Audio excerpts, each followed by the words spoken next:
Even as an animal rights activist, Lisa was somewhat afraid of scorpions. When she saw them crawling onto her body, she could only retreat in panic into the patch of silver tongue flowers behind her. The highly aggressive scorpions suddenly became remarkably docile. Now they're aggressive again. Lisa sensed that there must be some connection between the silver tongue flowers and the scorpion's aggression. So she placed 2 scorpions into a box and picked a silver tongue flower, planning to take them home for further study. Coincidentally, Abe, who had a notoriously bad temper, was kicked out of the retirement home for insulting someone by calling them a fish tank. With nowhere else to go, he had to move in with the Simpsons for the time being. The family had no choice but to take turns sharing a room with him. Who wants to go first? Me.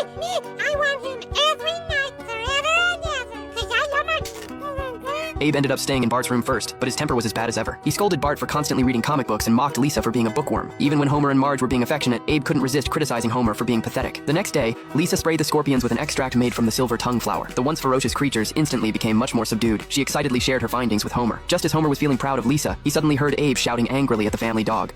If it works on nasty scorpions, then maybe it'll work on nasty stains.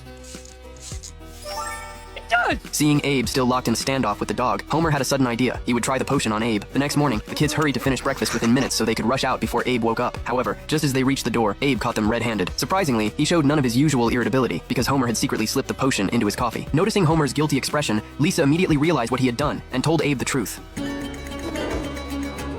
Oh, thank you! Your kisses feel like raw liver! With no other choice, Lisa flushed the potion down the toilet to prevent Homer from drugging Abe again.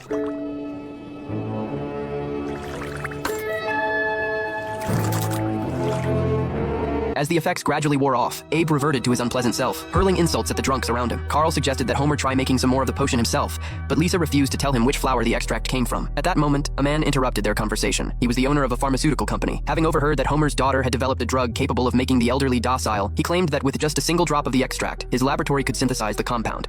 9, 9, 9, 9. Aha! From that single drop, the pharmaceutical company synthesized 50 different compounds, turning Abe into a human guinea pig for testing.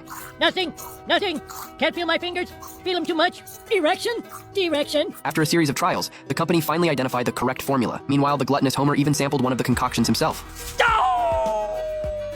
The company owner handed Abe a sample of the finished drug. However, since it had not yet undergone clinical trials, he warned Abe not to let it fall into the wrong hands, or someone might sell it on the black market for a huge profit. Wrong hands, eh? That's your cue, boys. Bart put on a suit, pulled a suitcase behind him, and began selling the drug to the elderly residents of the town. Before long, Springfield's park was filled with an air of peace and harmony. Seniors and children got along wonderfully. Bart secretly gloated at the sight, but Lisa noticed his suspicious behavior. In a panic, Bart stuffed himself into his suitcase.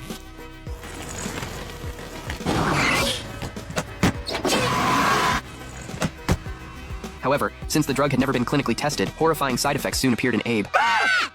Now, Abe had to rely on saline to remain stable, and Lisa discovered that the